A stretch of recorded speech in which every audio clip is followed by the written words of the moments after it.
Hi guys! Welcome back sa Raven's Journal. Ngayon, pag-uusapan natin ang isang simple pero sobrang importanteng feature sa Messenger, ang App Lock. Bakit nga ba ito kailangan at paano natin ito magagawa? Kung gusto mong mas protektado ang mga messages mo, panoorin mo to hanggang dulo. Sa panahon ngayon, halos lahat ng personal at minsan pati sensitibong impormasyon natin, dumadaan sa Messenger. Pero ang tanong, gaano ba ito ka-safe kung hindi nakalock? Una, para sa privacy protection. Halimbawa, may ibang gumagamit ng phone mo, pamilya, kaibigan, o kahit bata.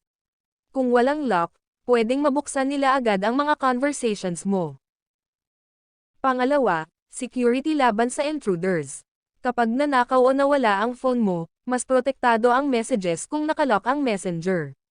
At pangatlo, peace of mind. Alam mong ikaw lang talaga ang may access sa conversations mo, kaya mas panatag ka. Ngayon, paano ba mag-lock ng messenger? Madali lang ito. Sundan mo lang ang steps.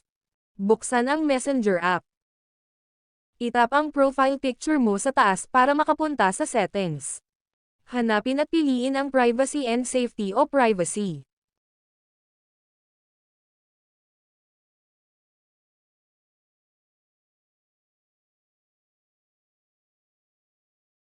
Itap ang app lock. Piliin kung gagamit ka ng fingerprint o Face ID para ma-unlock. I-on lang ang toggle at ayon, lock na agad ang messenger mo.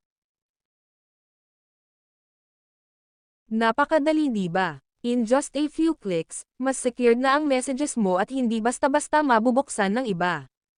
Kaya kung hindi mo pa na-activate ang messenger lock, gawin mo na ngayon. Simple lang, pero malaki ang maitutulong sa seguridad mo online. Tandaan, hindi lahat ng bagay dapat nakikita ng iba, lalo na ang personal na conversations natin. Maraming salamat sa panonood mga ka-journal. Kung nagustuhan mo ang video na ito, huwag kalimutang i-like, i-share, mag-subscribe at i-hit ang notification bell para lagi kang updated sa mga bagong tips at guides. Gusto ko ring marinig ang sagot ninyo, nakalock na ba ang messenger mo, o balak mo palang itong i-activate? I-share sa comments para makapag-usap tayo.